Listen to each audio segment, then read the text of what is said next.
Hey, this is Steven Platinum, your friend in wrestling with Platinum versus Raw. This is from April 12th, 2021, and lost in the shuffle of all this because again they've now moved to the University of South Florida. Not that big of a move. It's still in Tampa, but it made me realize, like, seeing WrestleMania in front of a real crowd made it so much better. And then, of course, the best Raw of the year used to be the one after WrestleMania because you still had all those people in town and they would be mega hyped. Instead, we're back to the Thunderdome. And I gotta say, like, oh man, it was just, this Raw was what it was, right? They did the right thing, which is, in many ways, WrestleMania, even nowadays, represents a reset of sorts, and they did that in a couple of cases. But it certainly didn't feel like the big deal, can't miss Raw that it used to be. And I'm quite sure ratings will reflect that. I imagine they'll be a little higher, but not significantly so. Because you never got the feeling that, man, I really want to see where this shit goes from here, right? I found one of the more interesting things, the fact that, Bad Bunny, they had a spot where Triple H was like, you did really great, but now focus on what you do. And then it's basically promoting Bad Bunny's tour. Did anybody have a better WrestleMania around that time than Bad Bunny? You could say Bianca Belair, but in reality, I think Bad Bunny actually absolutely shocked everybody. And now he's getting a bunch of promotion for his tour as well. Bad Bunny was supposed to bring a bunch of people to eyeballs to WWE, and instead, maybe the other way around has happened. Interesting. All right, we start the show. Big open, right? We got Bobby Lashley and MVP. He's fist bumping Grand Metalik and Humberto. Gives an autograph. Riddle rides up. He wants to challenge Lashley. Lashley's like, what? They walk off, but the match is going to happen just because he's asked for it. Now we got Saxton joined by Corey Graves and Adnan Virk, who I guess is a Major League Baseball guy. Jury's still out on the announce team. I thought they did okay. I'm really sad to see Samoa Joe gone. Does that mean he's going to move to a different show? Does that mean he's going to wrestle again? I don't know, but I thought Samoa Joe was really, really good at it. Bobby Lashley against Riddle. It is what it is. It's a foregone conclusion match, right? Gets him in the hurt lock, beats him. So this whole thing about how Riddle would constantly get these weird fluky kind of wins on Bobby Lashley. Apparently they're going to erase all of the mistakes that they made in the last 3 months. So Lashley wins. We see how Rhea Ripley beat Asuka for the Raw Women's title. And Kevin Patrick is backstage congratulating. Asks about the rematch. Ripley says it's all about being confident. And with tonight's rematch, she'll prove once and for all she's ready for Asuka. Back to commercial. And a good commercial transition. Nice to see.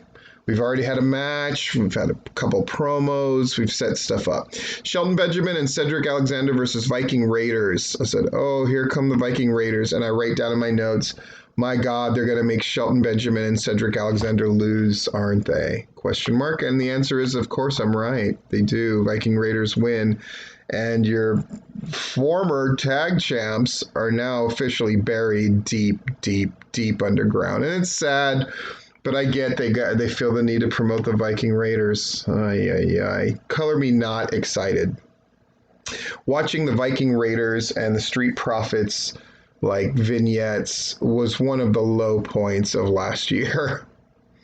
Kevin's backstage with Asuka. She gets hyped. She's ready for Rhea Ripley, going to be champion. And I write down Charlotte Flair is probably going to interfere in this. And that's before Charlotte came out and cut her bitchy promo.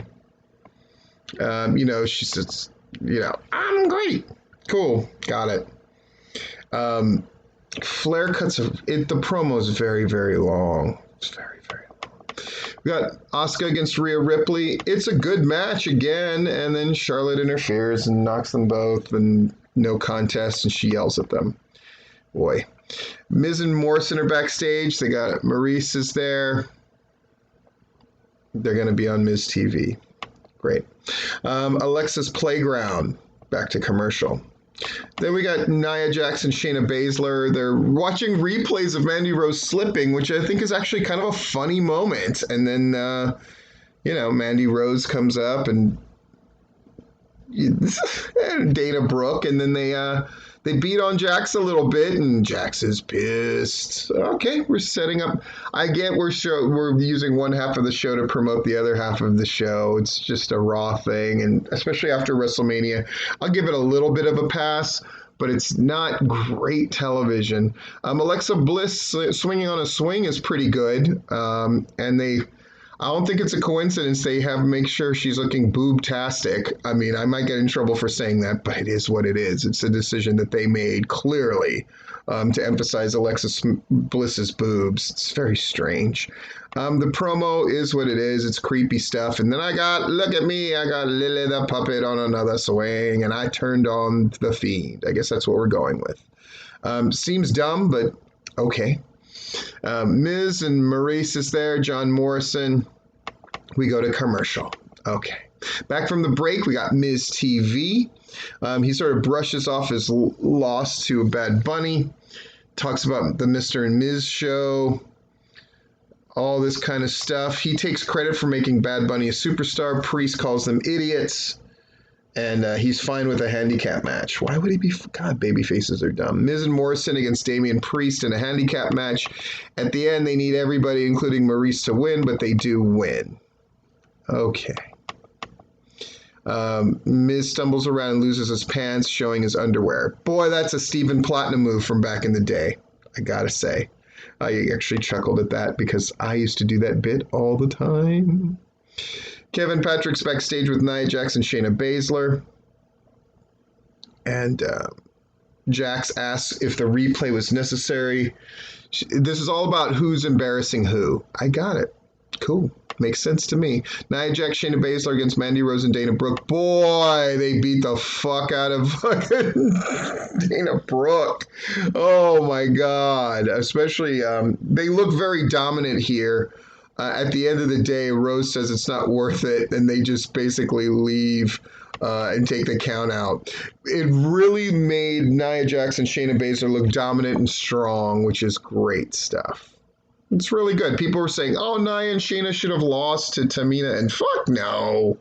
No, they shouldn't have. They're the only thing that right now, the women's tag division, they need them as champs because they're super dominant and somebody needs to chase. In fact, that's the theme in the WWE right now. It's heels rule, and now baby faces are going to have to chase, and I don't think that's a bad thing at all.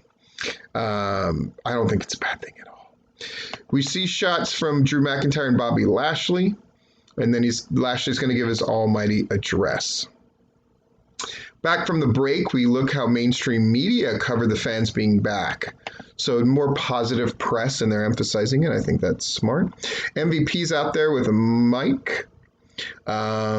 He says that Lashley's going to join soon. Drew McIntyre is a warrior. MVP puts him up in that way. MVP tells Drew it's okay to be number 2 and Almighty is number 1. It's a good heel promo. Music interrupts. Out comes McIntyre to a big pop. They kind of go back and forth. Basically, the long and short of this thing is they make a triple threat match to determine the number 1 contender betwixt Orton and Drew and Braun Strowman. Makes sense. Adam Pearce makes sure that we know all of that. And then that's going to be our main event. Cool. Still one half of the show to promote the other half. Hopefully they can get out of this habit again. We got New Day against Elias and Jackson Riker. Go to commercial. Braun Strowman stops Drew McIntyre. They talk. Nothing significant. We see how Charlotte Flair returned and cut her bitchy promo and then attacked Asuka and Rhea Ripley. Okay. New Day against Elias and Jackson Riker. They have a funny little bit where Elias is going to play a song, but every time he tries to strum the guitar, there's the trombone. Apparently, heels are dumb too because he doesn't realize that it's Xavier Woods for some reason. Anyway, the match happens. It's very good. New Day is just really good and is good at making teams look good. And then New Day wins. Okay. Randy Orton's backstage. He talks about how he's going to do the RKO. We're going to have the return of the Firefly Funhouse now. And then Raw Talk announcement is made. Who cares? Firefly Funhouse segment. The puppets are there. Yay! He says it's a new season, new friends, and a new Wyatt. He feels reborn. He's healing them like a TV pastor would, meaning his puppets. It's silly. Then we have the main event. It's quite good, actually. In the end of the day, Drew McIntyre wins, but then he gets jumped by T-Bar and Mace, who are now with MVP. Where the fuck is Slapjack in this bitch? Oh, it hurts my feelings. I love Slappy. Anyway, long gone are we invoking the idea that the Raw after WrestleMania is the most raucous and interesting. This was a back to old bad habits of using one half of the show to promote the other half, which I will concede is understandable. And then we set up some stuff for Backlash, so hopefully we can get out of this habit of using one half to promote the other half. Alexa Bliss turned on the Fiend, that's the explanation. Boy, that's shit. But we'll see how things develop. Anyway, this has been Stephen Platinum, your friend in wrestling.